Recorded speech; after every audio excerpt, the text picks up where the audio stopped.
We are live. What's up, everybody? Yeah. Peace and back later, fam. Welcome back, everybody. We are live right now. For those of you who have yet to join in on a 3 Beats Later Monday night podcast, we are 5 producers. We get together every single week and we have a new beat challenge. And we are returning here Monday night, 9:30 p.m. Eastern. And we have a special guest tonight, so it's going to be pretty dope. First thing that we want to do is just say what's up. How's everybody doing? Good. Doing good. How's everybody's week? Bill's Mafia. Bills Mafia. Boy, Bills don't gotta do it. win. Don't do that. The Bills got to win, so you know what I mean. For all the Buffalonians out there, we're pretty happy. Not all of us. So wow, this guy. Why not? Why ain't you rolling with the Bills? So who's the guy? Who's the guy in the car? We got a special guest. And the dope whip. Yes. So everybody, welcome very special guest Mickey Factz to the show. What's up, Mickey? Yes. What up? Schmicky, what up? What's good, man? Are you some beats today? Yeah, man. I'm here to listen to some beats, talk hip hop, see what's going on. I'm here for the long haul. All right. So we appreciate it. That's what's up, man. We're really glad to have you on the show, man. That was an interesting challenge you gave us. Yeah. Yes. I think he knew that. He knew that too. Yes. Yeah. I wanted to see what you guys is made of, man. You guys ain't beat makers, y'all producers. Let's see what's up. Oh, here we go. Right. So for everybody who didn't know, the challenge this week was to sample a Kirk Franklin song. So Mickey gave us the challenge, and the track is called "He'll Take the Pain Away." So we had 6 days to create something original. We actually put it out there. So if you don't follow us online yet, follow us. It's at 3 Beats Later on Instagram and on Twitter. We send the announcement out, and we actually got some of our other producer friends to make some stuff. So Mickey, you'll get a lot of beats today because there's a community of beat makers that rock with us that sent some stuff in too. So we got some. Oh man. Yeah, there we go. Some more music to listen to. So I'm gonna pass the mic to P really quick. P, can you, for our listeners, can you give a good intro to Mickey? Yeah, no, for sure. Yeah, so for those of you don't know, thank you for checking in this week. Make sure you smash that like button and subscribe as well. Hit your alerts. But for those of you who don't know who Mickey Factz is, he's a Bronx native who has garnered fans worldwide by having an original style hip hop that is introspective, street conscious, and expressing stellar level of bar work that fans old and new have grown to love. He's worked with a great deal of artists from Drake to B.O.B., as well as Blue and Knots. He has skills in the scene of battle rap, where he battled countless contenders and earned respect as a beast in the battle ring. Mickey got a great deal of buzz when he appeared as one of the XXL 2009 freshman class. He's crafted a unique sound by releasing the flurry of projects, including the eclectic Heaven's Fallout, the art rap album Mickey Mouse, and his most recent project, Hugh, and the EP The Narrative with Blue and Knots. Yes. So Mickey. Did you write that? Did you write that yourself? You wrote that? Yeah, that's a great intro. Hey man. Intro. I didn't write that. Not even 10% of the shit I done did, but I love. Right. I take it. Did we? Yeah, I was gonna say, what did we miss? Man, A lot. A lot. Most of his work. Yeah, it's a lot of stuff out there. I think, and obviously we're gonna get into the interview later, but I think a lot of people just forget all of the stuff that I done did and help pioneer and help inspire so many artists. So, but we'll talk about it when it's time to, you know what I mean? Sure. So your latest project, that was Hugh. Yeah. So Hugh was a project. First of all, I wrote that project in 3 days and recorded it in a day. That project was dedicated to my son, It was a project about fatherhood and black fatherhood, right? Because I'm a brand new father. And congratulations. Welcome to the club. Welcome to the club, brother. The club. Thank you. And I dedicated it to Christopher Rios, who's Big Pun's son, because I noticed that he always makes IG posts saying that he wishes he could talk to his father, and the only thing he has is music and his lyrics. So I was thinking to myself, man, on my son's birthday, what I'm gonna do is I'm gonna make a whole project dedicated to him on how to be a man, talk about religion, talk about how to deal with the police, finances, being proud of who he is as a black person, all kind of different stuff. I wrote that thing in 3 days, man. That's what's up. Wow. That's what's up. That's class. That's iconic to even think of as a concept, man. Because not just for your son, which is amazing, but for every black man out there, a lot of us didn't have that. So you're not just helping him; you're helping every young black man who needs that. Every young man who needs that. Period. That's amazing. Yeah, that's the main reason why I did it, man. I wanted to kind of give back to hip hop. I feel like hip hop is maturing. You know, we're getting to a space where the fans are no longer teenagers and young adults. We're in our 40s and 50s and 60s, and we need to start creating music that reflect that, and especially for the youth, because we want to raise them right. You know, and I'm happy that, you know, when my son gets of age, I can't wait till he listens to that. Like, it's gonna be something that's gonna blow him away. That's amazing. That's well, crazy. Kudos to you for even having an idea and doing it. For sure. So, Thank you days on the production side, how do you piece that together as a cohesive project? Are you kind of like piecing together music, or do you have a hand in the production in terms of like the beat making, or do you not touch that at all? So I typically don't produce anymore. I used to produce back in like 2000, between 2006 and like 2013. I was producing heavy. Okay. I kind of stopped because it takes up a lot of time for me, and it costs. I don't have the equipment to produce anymore. When I was producing, I was doing it at my man house for free, and then when I got the deal, I was producing at the label. So it was easier for me to have free studio time to produce. So now when I go to the studio, I like to go with everything done already. So, you know, I have a bevy of producers that are on call for me. So I reach out to them and let them know, you know, I'm working on this kind of project.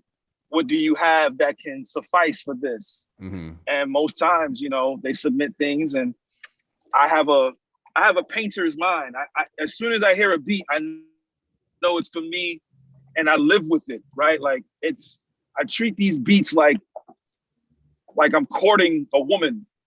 I don't just get the beat and start and just, you know, go straight to trying to have sex with the beat. You know, I take the beat out on a date. We go in a car ride. We joy ride around. I sit down, I eat and listen to the beat, you know, and we become one. So when it's time for me to actually rap, you know, everything that I'm gonna say on the track is meant for that track. That's amazing. And having that background of actually producing, I imagine, has to help out, you know, when you're working with producers. Yes, definitely, man. My fault. So what did you use to produce using? What was like your software, hardware? I was doing the MPC, obviously, MPC 2000, you know what I'm saying? He said, and then obviously. also, I like that. Yeah. obviously. Yeah, I mean, that was the quality. That was the essence. Yeah. That's the essence, man. That's the man, I was trying to think of a clever analogy. The cornerstone. But I can't. It's the cornerstone. It's the cornerstone. And then obviously I was using either Reason or Pro Tools, mostly Pro Tools because it's easier for me to chop and loop beats in Pro Tools as opposed to Reason for me. But Reason was cool at the time. And then if I felt like I needed extra stuff, then I would call in musicians to come in and play music. So when my guy gave the speech about, you know, Mickey Mouse, I produced that whole project. Oh, wow. Damn. I sampled Wow. I sampled Danger Mouse and Dead Mouse, and I chopped up all of those beats, and you know, I had some musicians come in and add, you know, either guitars, live guitars, or live strings and pianos and things like that. Yeah. What's your viewpoint on sampling, you know, nowadays, in terms of, it seems like there's just like a lot of red tape in using samples, and for some artists it seems like they don't want to go down that avenue in terms of putting a project together with a lot of samples. You know, a lot of producers are out there kind of getting musicians to sample itself, so you kind of get away from that whole thing. How do you view a heavily produced piece of work with a lot of samples? I mean, as the listener, I adore it. I Yeah. adore sampling. I think it's, you know, I think it's one of the greatest forms of expression that was created by producers ever, you know, out of desperation. Right. When you really think about it, I think it's just genius, right? Like, and I, as a fan, I love it. In terms of the business, it has red tape because you're not going to be able to make any money on the back end. Right. Just to give you some examples, I'll give you an example. I had a Honda commercial. On that first Honda commercial that I had, I made $200,000 on the Honda commercial. And I did the music for the Honda commercial, and it was no samples. And it was a great situation. Checks coming in the mail every single day from acting and the music. So it was a beautiful, beautiful scenario. Fast forward, when they came back around, I wanted to have a song that was sampled. So we went with Automatic by Zoot Woman. It was a electronic based group from the UK. Okay. And I chopped up the sample. I chopped up the beat and the sample and used their vocals on the record back in 2008. So when we spun the block to do the commercial in 2010, I wanted them to pay for the sample so that I could use it as a single to promote, because when I performed for LA Reid, he was like, this is a #1 record. This is a big record. They took 90% of the record. Ooh. Yikes. What record did you just say? Automatic by Zoot Woman. That sounds familiar to me. It's like a house joint, right? Yeah, it's a house record. It's a house record. But it's not at the BPM that you're probably thinking of it though, bro. It's more of it's a smooth feel. It has that smooth feel. And they took 90% of the record. I made about maybe 50,000 from that. Yeah. So, and I mean, I heard, you know, some of your music has samples from, I don't even know, I had a list here. Mark Ronson, Prodigy, Bjork. Yep. There's a bunch of them. Do you view that as kind of just, this is something that you know you're not as much as you could on because it has other samples? So how do you view that? Do you just kind of put it out there for, you know, the fan base? I was sampling those kind of artists because I needed to have a different sound from what New York sounded like in 2007 and 2008. Right. I needed to separate myself from the people that were coming out of New York City at the time, and it was a strategic move.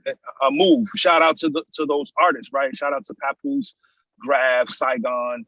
You know, I was never classified as a New York artist with them.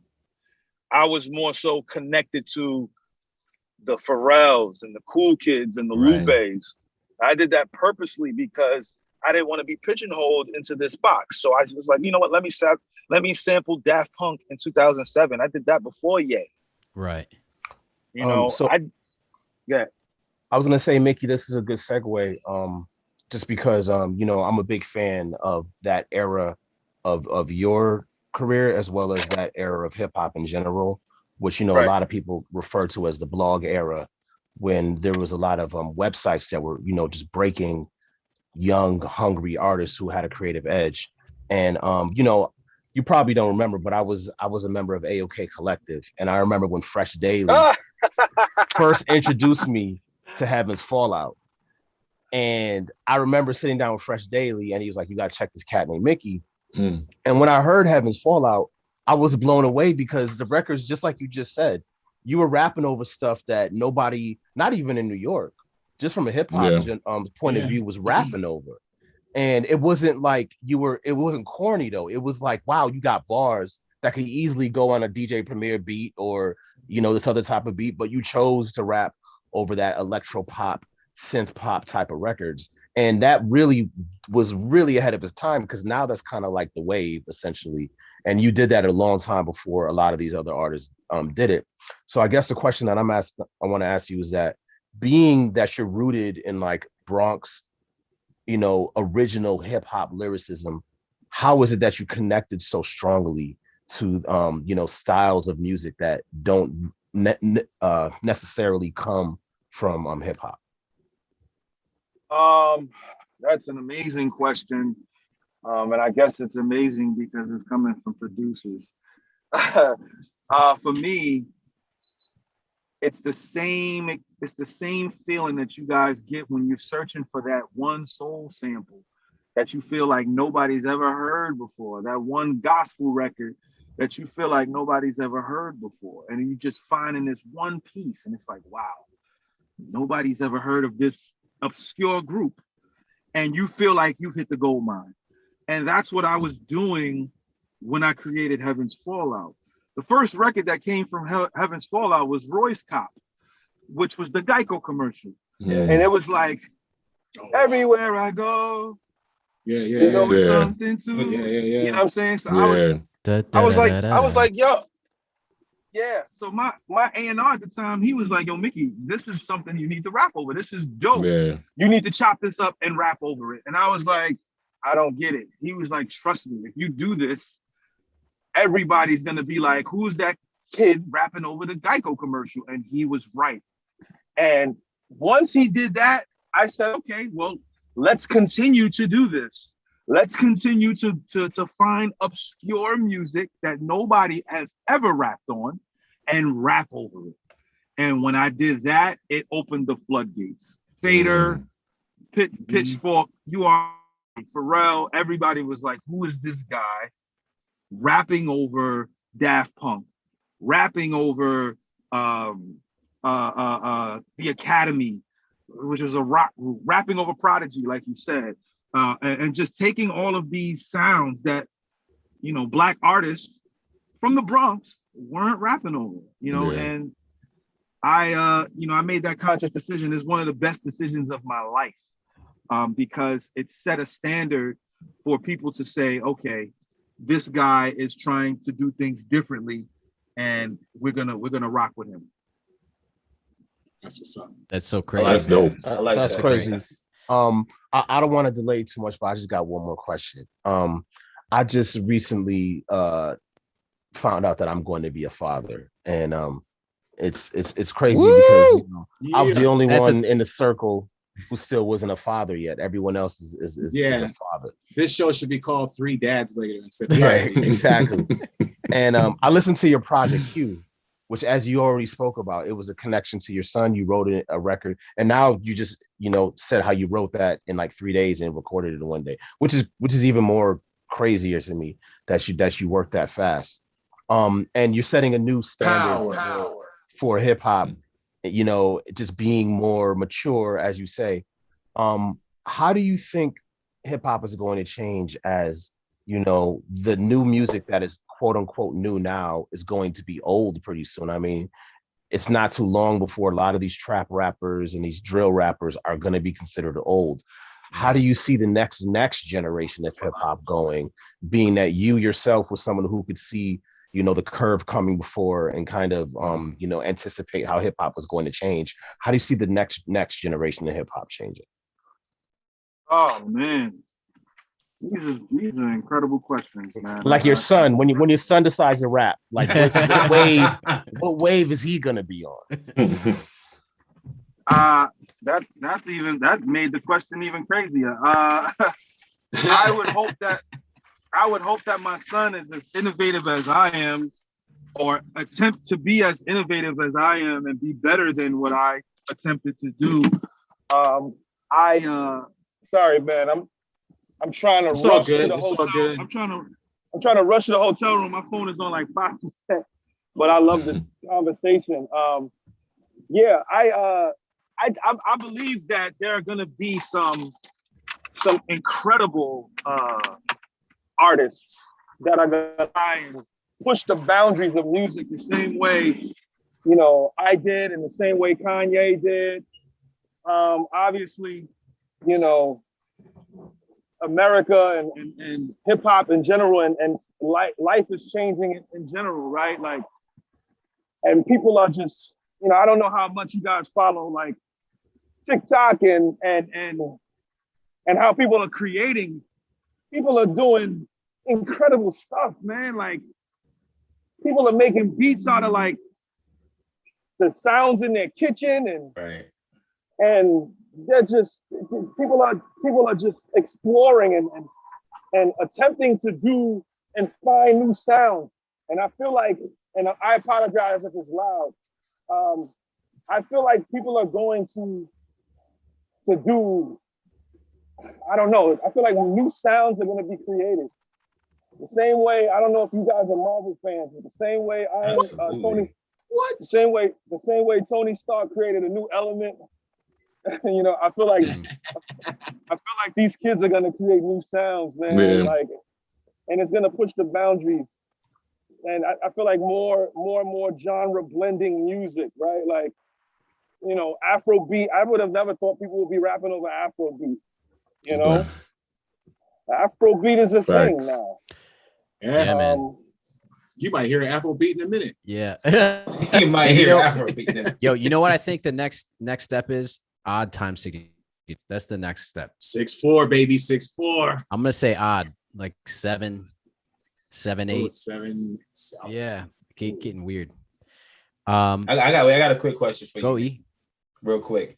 In the world of conforming, right? You came out with your own style. You stayed true to that. How do you feel? What's your secret recipe to continuing to stay brand new within yourself while not conforming to what everybody else is doing at the same time? Like, we always reinventing yourself, but never, you know, really switching to the other side. I think you may have lost him. Yeah, I think that question is in space. Nah, is he there? Is he there? No, I think he may have either got an elevator or something. Yeah. So, all right. Well, this is a good time to say hello to everybody in the chat. Hello, everybody. We'll let Mickey get back on. He's back. I know he said the phone was about to die, so you might have to get situated before we can get him proper light. Yo, Q, I want to know. I have a question for you. Let's have a side question. What's a better what if episode? The Doctor Strange episode or the Killmonger episode? The Killmonger episode off the rip. The Killmonger episode. Don't start, guys. Don't start. Episode. Well, yeah, I'm like Mickey with the Marvel thing. I'm like, oh, he don't know way. Boom, he stepped in like we straight comic book. Oh man. Well, which one do you think, P? I mean, I want to hold on to that Doctor Strange episode. I say the Doctor Strange episode because the ending was so crazy. You mean the one when he was kind of talking in the loop? He was talking to the Watcher and he's like, "Save me, I messed up." That was dope. The Killmonger episode was fire, but my only problem with these what if episodes is that they don't end. Like, they have these like abrupt kind of like cliffhanger endings. Right. Whereas I'm just like, I need more. You know what I mean? They keep doing that. Wait, but which one was Killmonger? The episode, the one where Thanos was in check and everything was cool? Oh no, that was the T'Challa Star-Lord episode. Oh, the Star-Lord episode. That was a good one too. That was good. So now that we're back in our multiverse, let's play some beats. We got some guest beats. Yeah, man. Oh, do we have our guests back in? Looks like somebody trying to. Let's look like over there, Cheeky. Yo, it's Mickey. Sorry about that. You got him back. Cool. He made it. I got caught up in the hotel Wi-Fi. Oh yeah, we were just talking what if while you was gone. Yeah, the question I asked him. Ask Mickey that. Okay, Mickey, what was the better what if episode? The Doctor Strange episode or the Killmonger episode? Wow. So okay, me and Pete Rock talk about what if every day. Yeah, he posts about it. He posts. I see him posting. Yo, spoilers alert! I didn't watch the last. But if you watched it, like you can skip the Thor episode. It's either Killmonger or the Doctor Strange joint in terms of most fire. I think the Killmonger episode is the best. Told you, son. That Killmonger was fired because he got everything he wanted. He executed his plan like on some Lex Luthor supervillain shit. Yeah, I think the creators of Marvel were smart because after Black Panther came out, everybody said, "Man, I was rooting for Killmonger." Right. Exactly. And so they was like, okay, well let's see if you would still root for him if he actually won. Right. Hold up. I just got to flex real quick because, like I said, we some Marvel nerds over here. I got a couple questions for you here. But, we do a little comic thing, which we haven't done in a while. I'm just going to take the moment right now just to flex real quick. He brought out the paper bag. But, hey, this is where they at, man. This is where they at. Listen. You're lucky I'm not at the crib. If I was at the crib, we'd be pulling out straps all night. You watch I Destroy? Do you watch him on his IG? No, I don't watch I Destroy. He's a collector, the same thing. I'm strapped. Hilarious. He's hilarious, yeah. So but, I do have one quick request. Go ahead. My good man. I do have one quick request because, like I said, this is the Three Dads Later show, and I've been bragging, on to my son and all the activities we got going. Like, kid, we got Mickey Factz on the show tonight. You starting to take that a little serious. You know what I mean? You know what I'm saying? So from one father to another, could you please shout out my son? His name is Yarrow. Can you give Yarrow a shout out so I can have that? Yarrow, what's up, man? Your dad is cool because he got me on the show. And I hope you're learning a lot. A strong Black man, father, brother, and son. And I hope and pray that you can emulate such a fine young man, even with the grays. Thank you, brother. And listen to Hugh. And listen to Hugh. Yeah. We were trading links of your music all day. He's a new fan. He's a new follower. And my son just got his first apartment. My son is 20. You know what I'm saying? So from father to father. Yeah. Time to move in, huh? We've been having a moment today. Listen to your music. Nah, I ain't moving in. So wow, that's amazing. So I'm gonna try to bring us back a little bit. So can you tell us about the Kirk Franklin song and why you chose that? Have you been listening to that for a little while? I've been trying to sample this record. I knew it. I'm like, yo, he already know how he wants this to sound. I've been trying to sample this record. I want to say for the past 4 to 5 years. Wow. I just couldn't do it. And I don't feel so bad now. Yeah. Is it a special? It's a special record to you. This is something that. Yeah, so I love the song in general.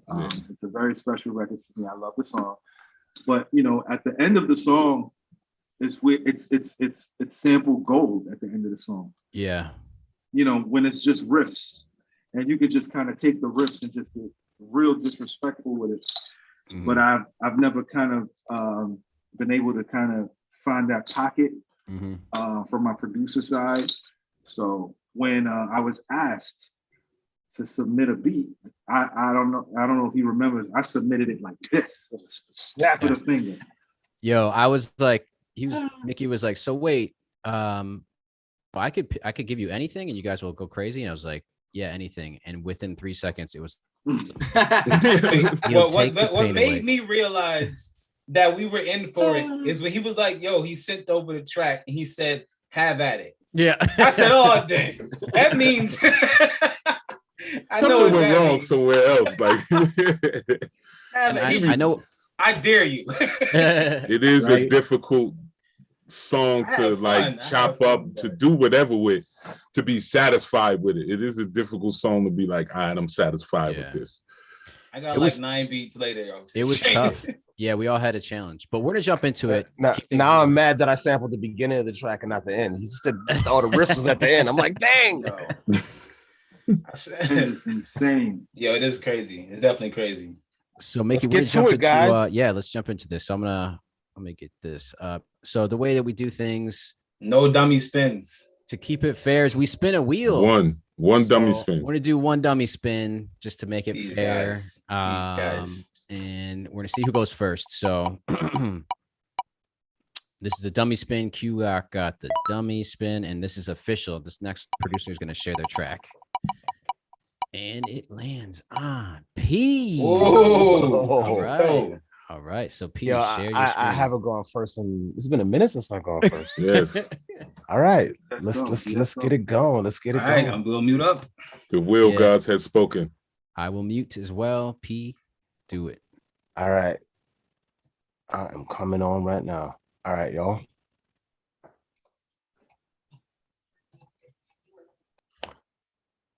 Sharing my screen.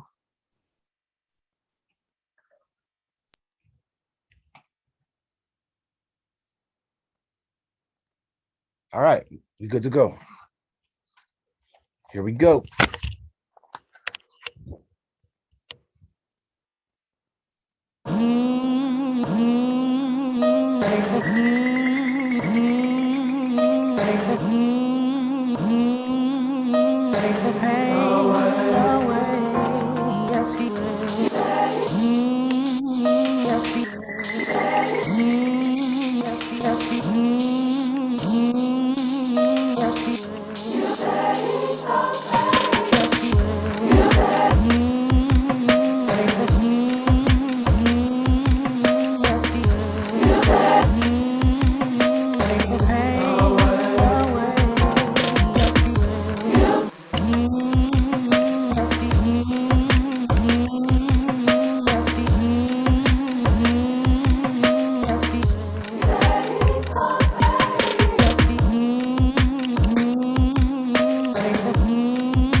The beat was going in and out for me. Oh yeah, it was. Was it for y'all this week? In the beginning, it was a little choppy, and then it kind of caught up on my end. Okay, it might have been I don't know, my connection or something. Mickey, you'll get these after the show too, so you can kind of listen to them afterwards. More fire, more blood fire. Someone in the chat said this has to be on the Prince of Egypt soundtrack. The Prince of Egypt.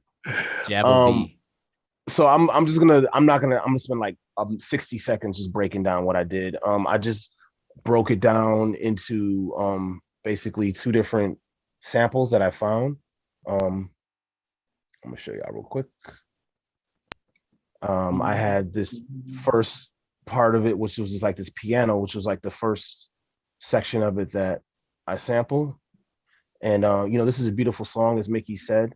So I wanted to kind of maintain the quality of the original track. I thought about doing the chipmunk soul and speeding it up or slowing it down and making it more trappy, but I kept it around the same BPM and the same EQ as the original song.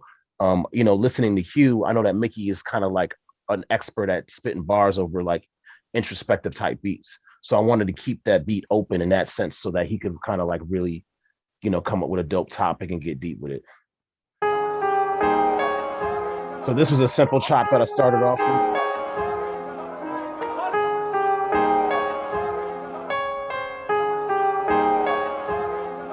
And that was right from the beginning of the track. I left all the chatter, the crowd chatter in there to kind of like chop the crowd chatter in there as well, because I always love that, echoey vocal sample. And then the other sample that I found that I thought I could rock with was this part.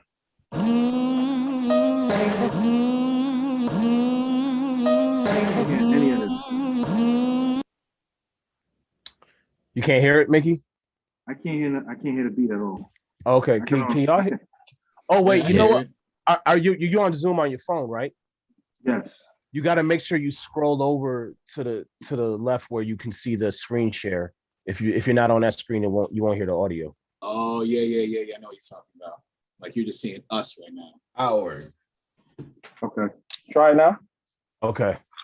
All right. Well, I'm gonna play the full joint real quick. No, not just a segment of it. Do that. You can hear that now?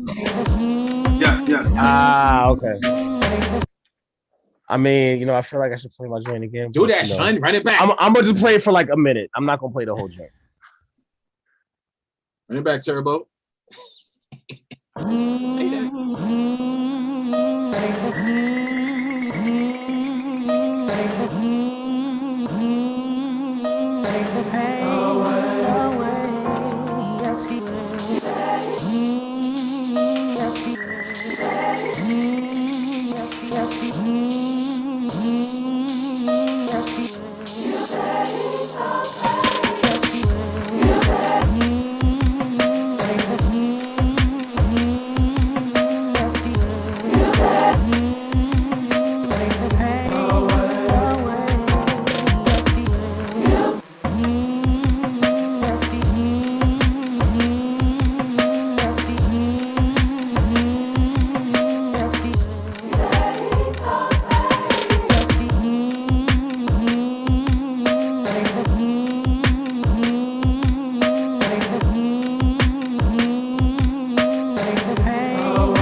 Word. Word. I know we got a lot of beats to play. I don't want to hog up too much time. Stop to say word. I just want to make sure Mickey heard the actual beat. But yeah, so I I just had the 2 sample sections. This is the other section that I had, and I had a lot of fun chopping this up. This part right here. Yeah, that's a serious moan right there, P.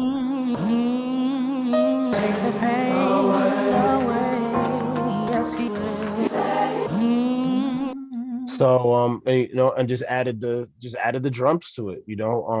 I got the Crispies. I chopped up my cymatics drums. I didn't use the cymatics looped, but I did use some cymatics drums.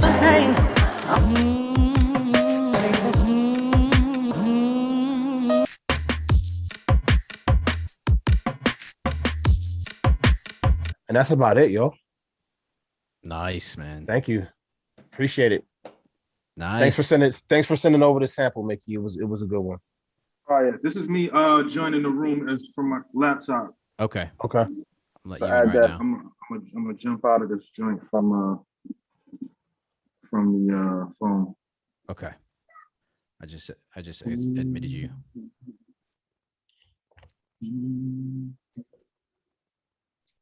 Yo, Fire. I like that. Fire. Yes. Power. Power. Yeah, man. Powerful. Yo, and DJ Piso in slow mo. were you doing Ableton Live again with that? No, I actually sequenced this one, Oh, right. I know. Right. Wow. You actually got me to sequence. Man. I saw that. I said, wait a minute, hold on a second. First of all, let me we don't do that around here, P. He finally showed his map. I sequenced it. It looks like Mickey's jumping off and jumping back in. We're gonna spin the wheel in the meantime. So this is the next producer up is Come on. Grim. No dummy spin. Big shout out to Men's Warehouse. Dummy spin. New lower prices. dummy spin that Lower time. prices. Shout out to Yaya Naturals. Am I saying that right? Shout out to Yaya Natural. Say it just like Yep. this. Yep. Wow. Shout They out. pay me and I use it. We got to get all our brands going. Yaya Brands is in the house. Canhead is in the house. Canhead. Come on, man. Yes. Yeah, we should Heat have Smith a little. Productions is in the house. All of our sponsors should be right underneath the logo right here. Yeah. We should do that. We should hook it up. Okay. All right. Grim is next. All right, so mute up, fellas. Come out the shadows. Come out the shadows.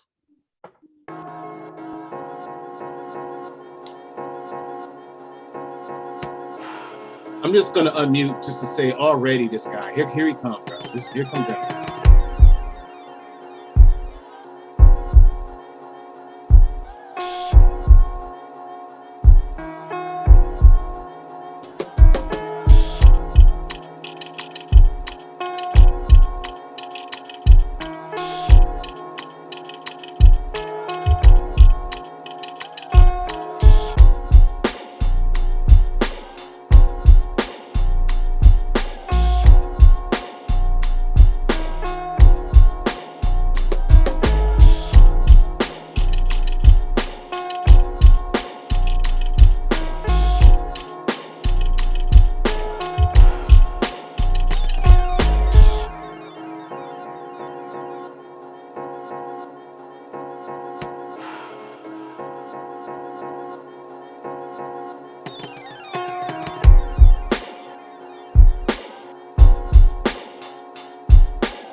So I'll stop it there and keep it short.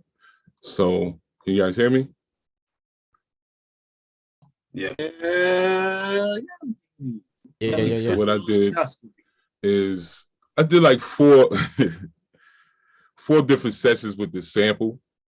It's the song is super dope, but it's a headache and a half. But I'll let me see if I still have it up here. Did I get rid of it? I'll play how I chopped it on using Simpler.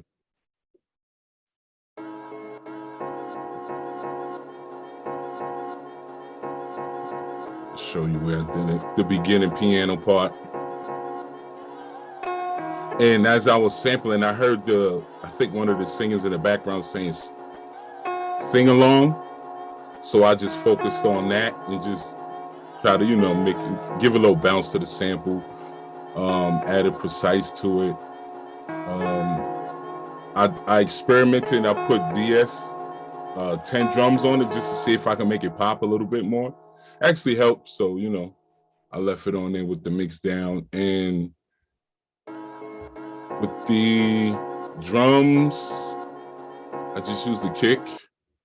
I wanted just the kick. I didn't really want to have a snare in there, actually. So I used, just probably snapping a little bit, but I used like 4 different kicks, but I mixed them down differently so it all fits in one parameter, like a heavy kick. Damn, my man said 4 kicks is probably knocking something. I also use drum rack, just regular percussion, and one of my favorites, I'm starting to love this this program that's set up with Studio, which is super dope. They have a lot of different sounds in here. I got these percussion sounds from there as well. Stuff like that. The bass. And that's it, man. Want to keep it real simple. I didn't want to, add too much to it. So, any questions? I like that. Grim, how'd you sequence those? Is it just that was that hardware again? Hardware first? What's that? Was that the MPC or was that just all in Ableton? No, everything's Ableton. I actually didn't bring any drums in from the MP. Okay. Everything is, but what I use is on my drums, I like the layered kicks and snares. And I use DS10 drums, which actually makes your drums pop a little bit more. You know what I'm saying? So as you play with it more, you get your mix downs down packed, and you don't have to add too many compressors and stuff like that to it. So it's a solid output. So gives that MP feeling when you play the drums. But everything is deep, man. I'm trying to tear your speakers up. Yep. Boy, you better make sure you tune. Grim coming. Yeah, I like bass. I like the heavy bass. Grim is so yeah. God. That's my version. Good stuff, man. Of He'll Take the Pain Away. We got a clap for Mickey over here. Appreciate it. You're muted, brother. There you go. Oh, there it is. There's a live. I appreciate it, brother. Yeah, good stuff, brother. Good stuff. Appreciate Got a very, very small part of it. I was like, okay. Tough sample. So I'm waiting to see what else everybody else got. All right. We're gonna switch it really quick. I'm gonna play something from a producer that rocks with us, who has been on the stream before, who submitted a beat. And dear producers, we've had a lot of producers as guests come on, and from time to time they send us beats and they submit them. So this one is from Da Fingers. Let me What's up, man? Shout out to Fingers. Marcus in the house. Yeah, man. That's right here. I'll put up his website while we actually play his beat. So give me 2 seconds. I'm gonna play the track. Guys, give me a thumbs up if you can hear this, because I'm doing some weird stuff to play the audio.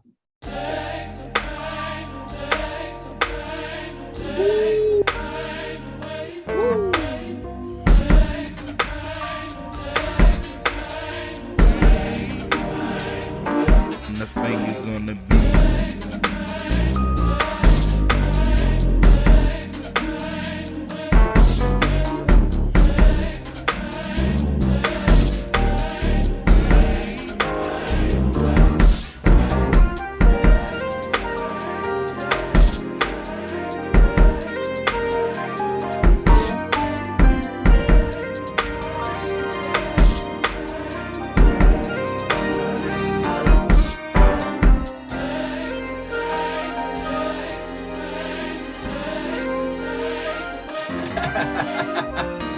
Is he sharing us?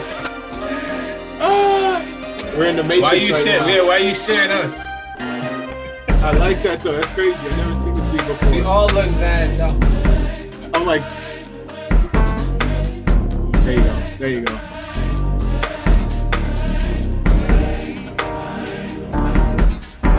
That's hard though.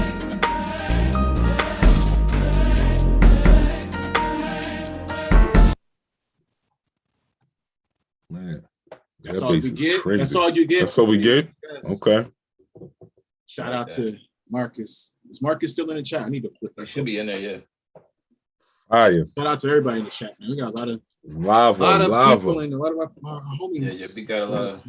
I don't say a lot of people, but our people. So Marcus, can he hear me? Yeah.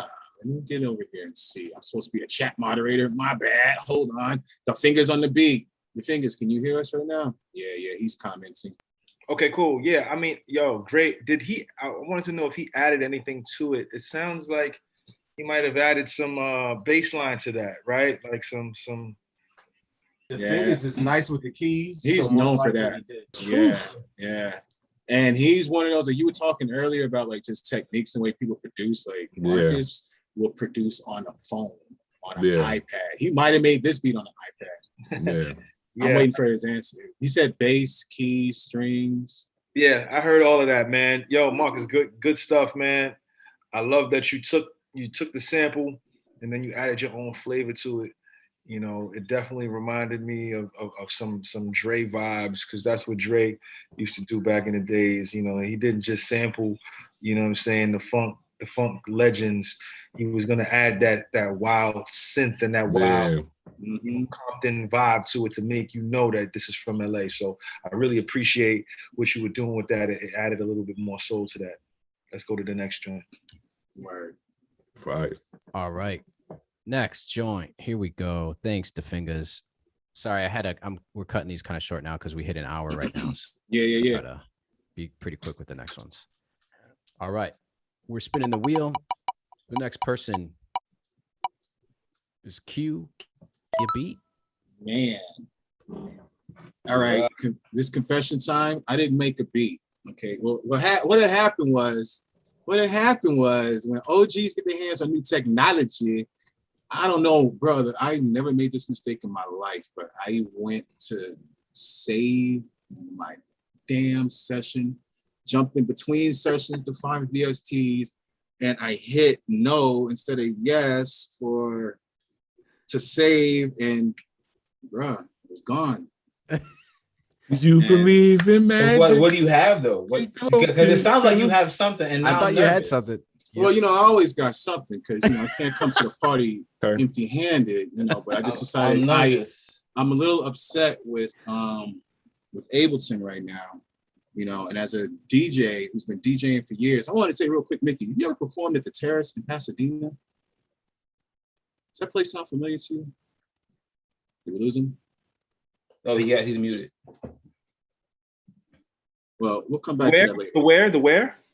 The Terrace in Pasadena. Pasadena? Yeah. No. Okay. I used to do a lot of shows in Pasadena. For some reason, I thought I hosted an event that you might have performed in, but I was kind of fuzzy on that. We hosted a lot of shows at Blue and Dirty Science Food and all that. I thought you might. But anyway, Ableton upset me beyond belief. So I'm like, I don't really need a damn Ableton to do what I'm trying to do. And then P is always over here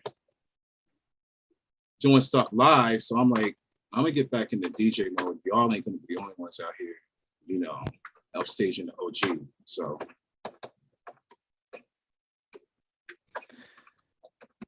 sound like you programming a rocket. It sounds like you programming a spaceship right now.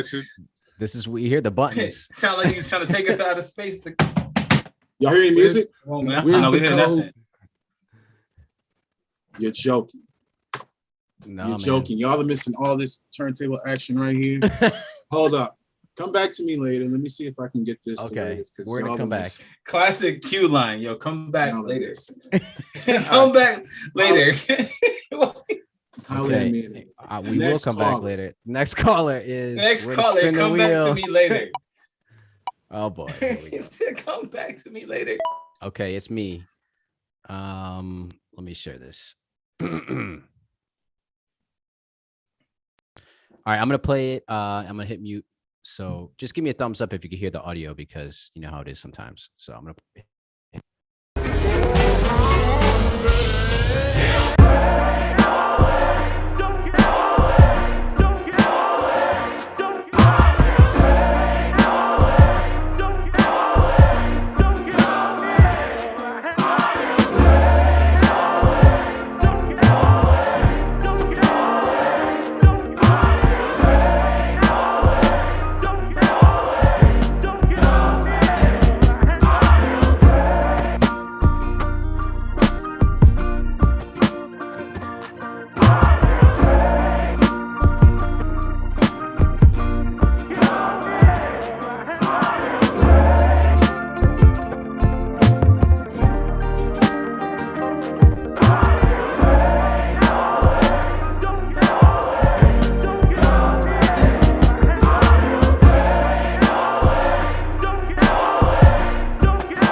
I know you ain't ended like church. You did not just end it like church. You did not end it like church. Yeah. Yeah. Ended it just like church. Pastor about to come in and pass the plate. Yeah, that was dope. Let's raise the offering. It's God Praise the good. offering. It's God good. Appreciate that. I like that one right there, boy. I like that. Thanks, man. Appreciate that. So really, it came down to finding those segments of the chanting part of the whole song. So if you look at the chops, really what I was doing was just really sampling just a really small segment, and it was just these little areas here that are muted, but and then I just pitched them down, but I put them in a different order. So basically the phrase says, "He will take the pain," or "He will take away, he will take away the pain." And then I did a little bit of a turnaround. So I turned it into a 16-bar segment, and I added a lot of tracks. So, I play guitar, and you got a lot of cheeky guitar on this. And shout out, because today DeFingers sent his beat, and I was like, yo, it's funny because I was going to send you my beat to put some keys on it. And he was like, send me the MP3. So I sent them the MP3, and DeFingers sent me some church organs on the bottom, which are so nasty. Oh, wow. Yeah, but the beat, me, I kind of think of the drums last. I try to make kind of like a song happen. And I'm always thinking about like space for the artist. So the main sample takes up kind of like the chorus section, and then you hear the samples drop out once you hit like the verse, right? I can't rhyme, but still. Okay, let's not hear me flow. And then, 3 beats later. Okay. But yeah, that's about it. I mean, there's a lot of guitar. There's a lot of different phrases that are happening kind of in here that are hidden. I wanted it to be major, which you don't hear a lot of stuff like really happy, and that's what I did. And then just kind of, there's a juxtaposition with the deep 808 and the bass. Right. Some claps, some harps happening right here, which actually is pretty cool. Some more rock guitar stuff, right? All that cool stuff. That build. Yeah, the turnaround is fun. But again, I didn't have a lot of time on the drums, so I didn't like go crazy with it and just kind of left it,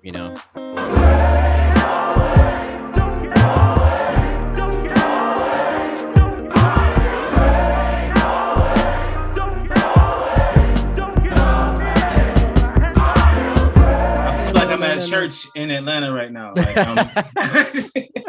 I'm at Atlanta Tabernacle right now. I'm over here listening to Reverend Ike talking about the abundance of prosperity party.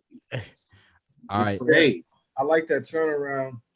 It sounded like you was about to dive into my favorite chord progression, but you didn't. I thought you was gonna go into that 2-5-1. Oh yeah. I kind of the turnaround is different because the track they go from major to minor. That kind of like is where the beauty of that track goes. So I try to go minor really quick and just did like kind of like a G minor, an A minor, and then to a C minor. And then I came back to the B flat major. So I quickly like shouted out the song because they go from major to minor. Right. So that was the thinking. Nah, it's still great. Still Sick. great. Yeah. All right. Cool. We're gonna pass it to E. I think this might be the last one unless Q hooked up his stuff. Go ahead, E. Oh, here he goes. He's getting ready. He's already. Oh no, I didn't. No, I was waiting for you. All right. Let me do this thing real quick, y'all. Let's meet up. Oh, can you hear that? Yep. Okay, my bad. There we go.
So that is my track of the week, guys.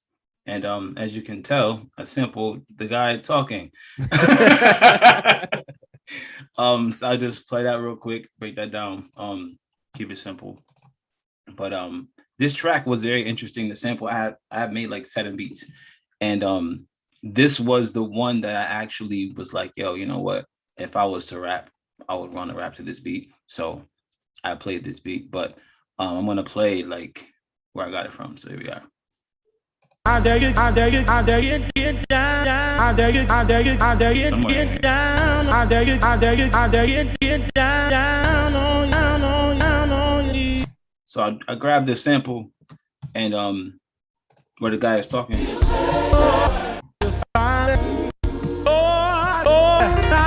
So I'm trying to find the part where it's at on my board, but I moved this instant.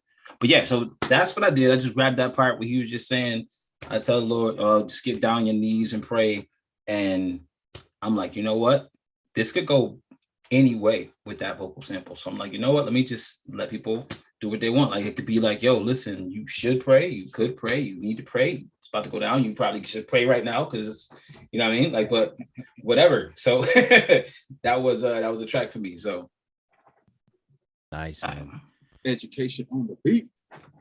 Yo, you took that into a completely different. I was trying not to say. He took it somewhere completely different. I didn't want to leave it where I thought it was. I had so many beats that were just so nice, and I'm like, no, I want to be different. I want to be different.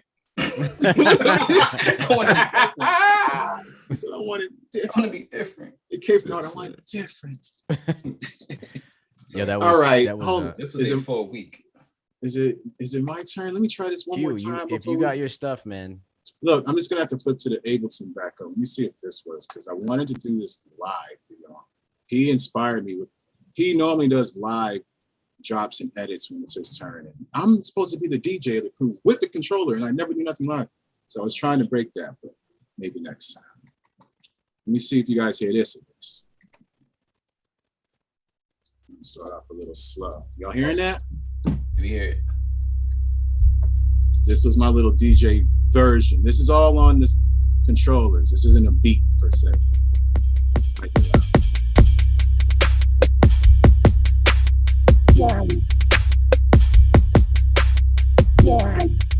Y'all catch 2 weeks later, we're at the live show, and I will perform this live. Hi.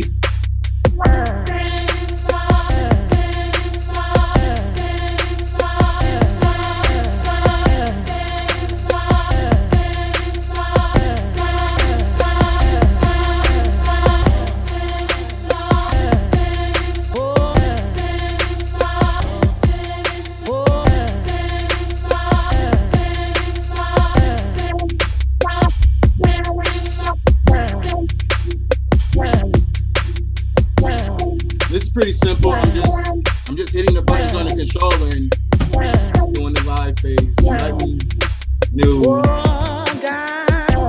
But this is, like I say, I DJ. So if I was in a club, I would be doing this live and it would hit on another level. You know what I'm saying?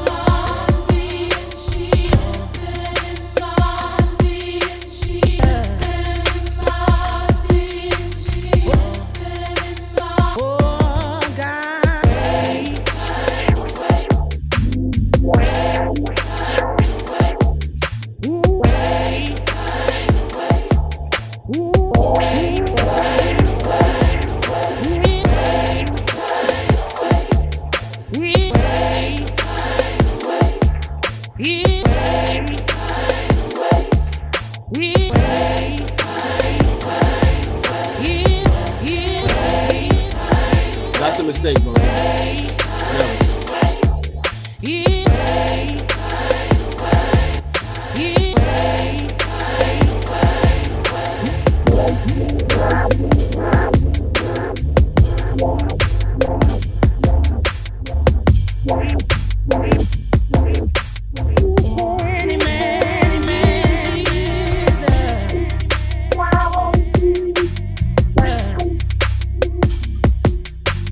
That's pretty much it. It kind of repeats again.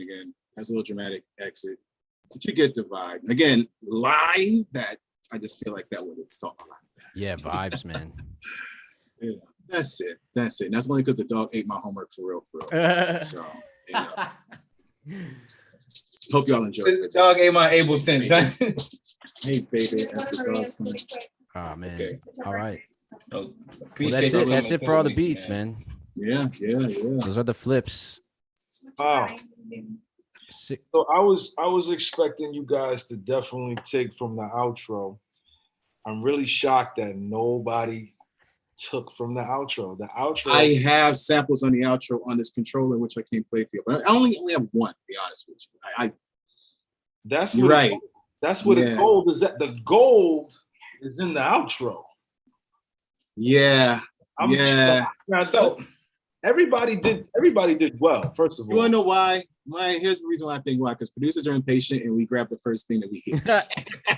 The keys in the beginning. Right. PSO, he went for the gusto. He said, I turned it on, I heard the piano, I said, nope, that's what I'm taking. Yo, I'm surprised nobody did that. Not for nothing. I didn't want to do it that way, but it just hit. But you know what? You're right. You know, I'm sure there's probably plenty of fire right at the end of the record, though. The end of the record. I sampled it, but I couldn't bring it around. I sampled it like three of my 7 beats at the end of the sample, and one of them is backwards. No, straight up, one of them is backwards, and I couldn't turn it to what I wanted to be. Nice. All right. Well, listen, man. You know, definitely send me all of these joints. I need to live with them on my flight home to Atlanta. Word. This was a very interesting concept. I did not know that you guys did this. I was taken aback by this show in terms of the production. I didn't know that you guys did this on this type of level. I'm very impressed that you guys do this on a weekly basis. I think that's, definitely keeping those creative juices flowing. I love to hear what different producers do with different things, because obviously if me saying that the gold is in the end of the record, that's just from my perspective. That's my perspective. You guys' perspectives are completely different, right? And I appreciate listening to your perspectives. Yeah, man, this was great. I heavily enjoyed it. Thank you so much. Thank you for being a part of this. Thank you for so giving us your time. We know you're a busy man. Yeah, man. You're probably about to write an album tonight. So wait, before we exit though, I do have one more question for you. Since you said you've been sitting with this beat for this song for 4 years, for our next challenge, right? Just drop us another song you haven't been able to tackle.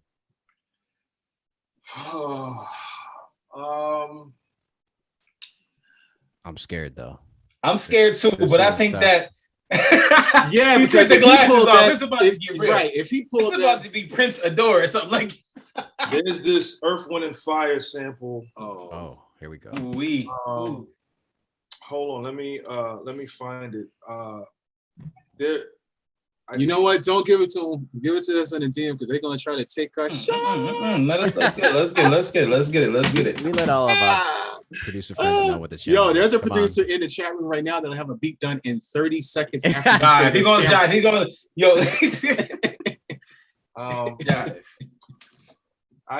Hold on. I bought the record. I just have to find it from the artist section. Hold on. Earth, Wind, and Fire. Yes. So it's called All in All. No. Be Ever Wonderful. Ooh. That's a dope track. I'm nice with this. That's a dope track right there. Be Ever Wonderful, man. Earth, Wind, and Fire, Be Ever Wonderful. I know my older gentlemen in here probably know that record. Very classical record. Again, it's very difficult to sample. The gold is in the outro. Yes, it is. That's one of their slower songs, man. I love that drink, man. So that if you guys want to do that again, I'll happily pull up again, and you guys can tackle that one. I'll pull up on y'all. We definitely gonna do that. Anything EWF, I'm with. Yeah, I thoroughly enjoyed this interview. Questions were A1, and the music was definitely it's definitely different, man. I don't know why you guys had other MCs on of my stature and higher? We mostly had producers on. You're the first MC. Yeah.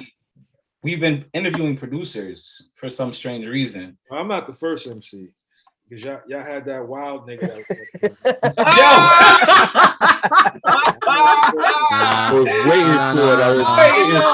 I was waiting for it.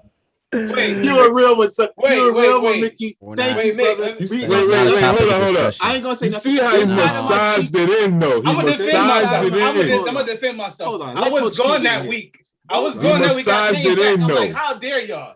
How dare y'all on the week I'm gone? Don't say y'all. That is not a topic of discussion. I put him on punishment. Yes, you are the first MC of your stature and your caliber here. We welcome you here. Well, we got to give shout out to everyone else. Reese jumped on. You know what I mean? Just, right. The Source Academy kid. We stole the show. Yeah, absolutely. P is our resident artist, rapper here. So he's we've sampled him before. We've made tracks for P, but yeah, a lot of producers, and we want to bring more artists on. I think that's the thing is we kind of want to be this like boutique, right? You come in, you come in with an idea, and within a week you get 5 different shots at that. And then on top of it, we got our network, right? You heard a beat from And one of our affiliates, right? Someone who rocks with us, but there's so many other producers we've been on here, right? The Roving Jewel, everybody. You, sir, right? I hate to interrupt my guy. You, sir, you got so many projects, the narrative, we barely touch the surface. There is so much we can get into and talk to with people. So, I gotta ask one question. I'm sorry, I can't hold it back. Mickey, do you see yourself entering the ring anytime soon? It's looking like it'll probably be 2022 with Iron Solomon. Whoa. Okay, that's what's up. Shout out EO Dub. Right. Shout out Iron Solomon. All right. In the classic Iron Solomon versus Math battle, which is one of my favorite battles from both of those artists, I was actually there. Me and Fresh Daler standing like right behind Solomon. Shout out EO Dub and everybody. But you versus Iron, that's a lot of like intricate bars right there. That's like one of those you got to play back to catch everything. You're not gonna catch everything the first round, listen through. You're gonna have to play it back. Yeah. I mean, Iron is he's a very well respected MC, someone who I hold to an extremely high standard. Someone who I've known for quite some time now. Have a high level of respect for.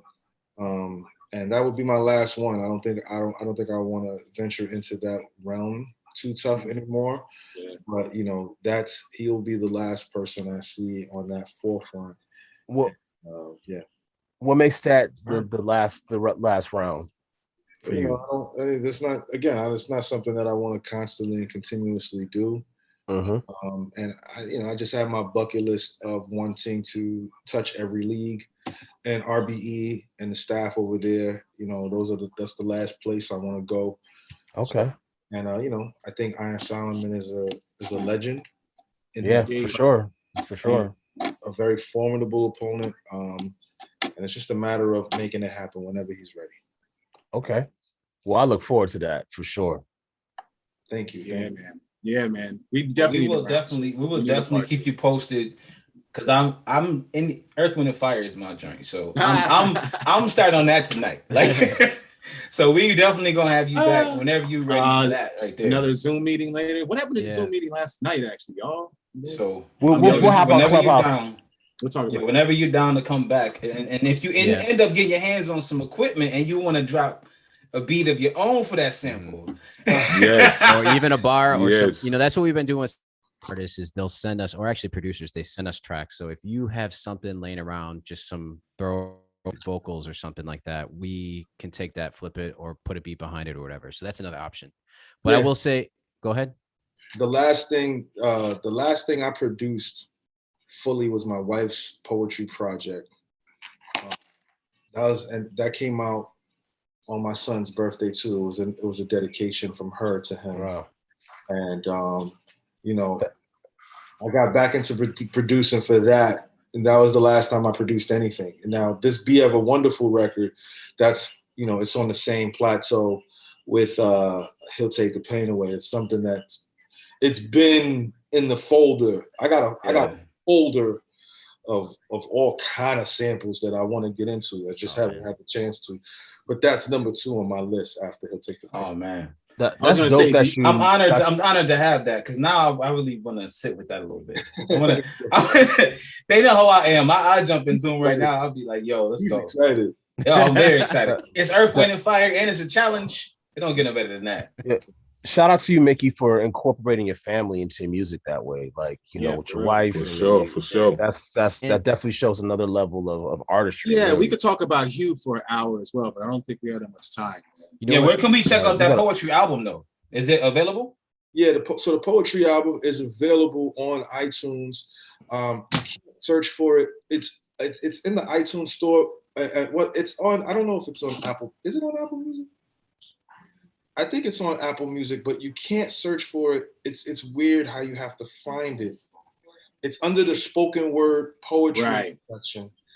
So you have to go through genres on the iTunes store, and then look for spoken word poetry, and then search her name, and you'll be able to find it like that. We would love to give it the 3 Beats Later treatment. That would be great. What's the name I should look for? Just saying. What is the name? It's 1221, but it's in Roman numerals. I thought I bought it. I'm gonna have to buy it. I thought I purchased it, but I'm gonna have to buy it. But let me see if I can find it real quick. It was difficult for people to find because it's not in the music section. Okay. But yeah, if you find it, send it over to us. I would definitely love the support. And yeah, we'll I'm a big fan of. I'm a huge fan of poetry as well. So yeah, we'll definitely on top of listening to the music. I was gonna say that would lead into a whole nother discussion on just you and career and pitfalls and things you may have seen from the tech side, dealing with Apple and Spotify and these different platforms. It's a whole nother think tank of a discussion that we would love to get your thoughts on.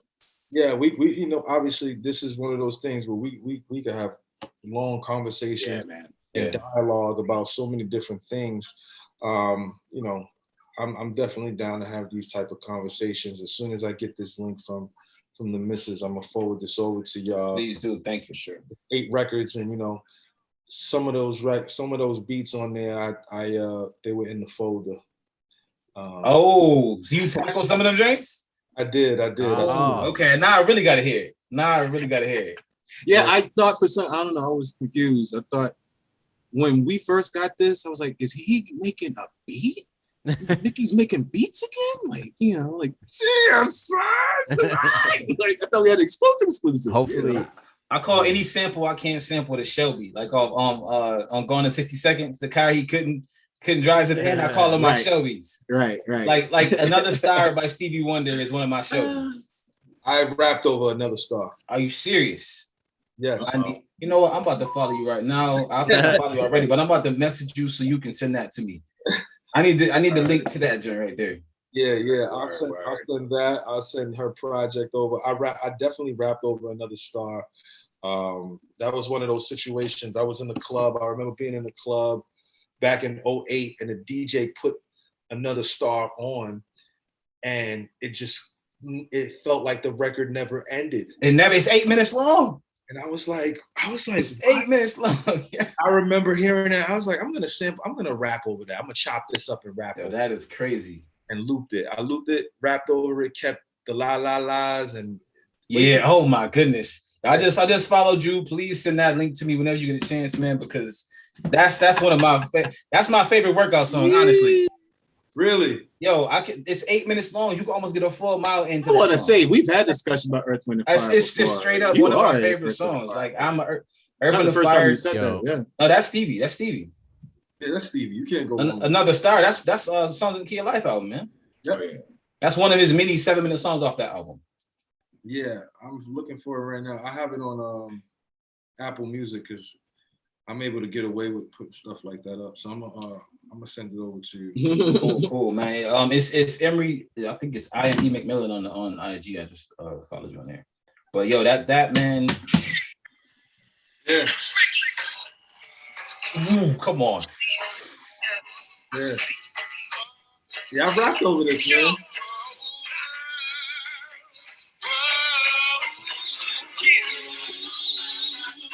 Yeah. Wow.